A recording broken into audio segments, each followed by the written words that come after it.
এখনও শেষ হয়নি টেস্ট চ্যাম্পিয়নশিপের ফাইনাল। কার হাতে উঠবে শিরোপা সেটিও অনিশ্চিত। তবে এরই মাঝে ব্যক্তিগত পারফরম্যান্সে কিংবদন্তিদের তালিকায় নিজের নাম আরও শক্ত করলেন স্মিথ। একই সাথে 5 উইকেট তুলে নিয়ে রেকর্ডের পাতায় কাগিসো রাবাদা। রেকর্ড দুটির বিস্তারিত জানাচ্ছেন ফাতিন ইশরাক।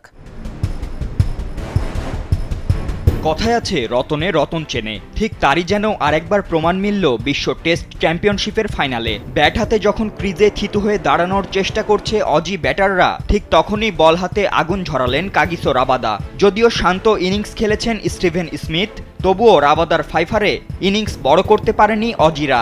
আর তাই তো দিন শেষে রাবাদার প্রশংসাটাও করেছেন এই কিংবদন্তি। স্মিথের বিশ্বাস, রাবাদার ধারাবাহিকতা এবং প্রতিযোগিতামূলক মনোভাবই তাকে একজন শক্তিশালী প্রতিপক্ষ করে তুলেছে।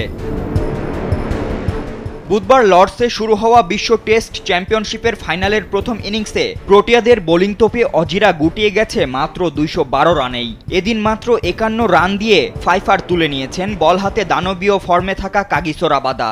আর এর মধ্য দিয়েই রাবাদা শুধু দলকে এগিয়ে দেননি, নিজেকে তুলেছেন টেস্ট চ্যাম্পিয়নশিপ ইতিহাসেরও পাতায়। এই ইনিংসের মধ্য দিয়ে রাবাদা মাত্র দ্বিতীয় বোলার হিসেবে টেস্ট চ্যাম্পিয়নশিপের ফাইনালে ফাইফার তুলে নিয়েছেন। এর আগে 2021 সালে নিউজিল্যান্ডের কাইল জেমিসন ভারতের বিপক্ষে 5 উইকেট নিয়েছিলেন। এছাড়া রাবাদার কীর্তির পাশাপাশি এদিন স্মিথ অর্ধশতক করে গড়েছেন ইংল্যান্ডে সফরকারী ব্যাটার হিসেবে সর্বোচ্চ 50-র রেকর্ড। এই তালিকায় এতদিন ওপরে ছিলেন বেশ কয়েকজন কিংবদন্তি ক্রিকেটার। তবে এই ইনিংসের মধ্য দিয়ে ইংলিশ ভূখণ্ডে 18টি 50-তে তাদের সবাইকে ছাড়িয়ে গেলেন স্মিথ। সেই সঙ্গে ইংল্যান্ডের মাঠ লর্ডসে বিদেশি ক্রিকেটারদের মধ্যে সবচেয়ে বেশি রানও এখন তার নামের পাশে। ঐতিহাসিক ভেন্যুটিতে বিদেশি ক্রিকেটারদের মধ্যে এখন সর্বোচ্চ 578 রান স্মিথের। পেছনে পড়েছেন ওয়ারেন বার্সলি, গ্যারি সোবার্স ও ডন ব্র্যাডম্যানের মতো তারকারা। এছাড়া টেস্ট চ্যাম্পিয়নশিপের ইতিহাসে প্রথম ব্যাটার হিসেবে একাধিক ফাইনালে 50 করেছেন অস্ট্রেলিয়ান এই ব্যাটার।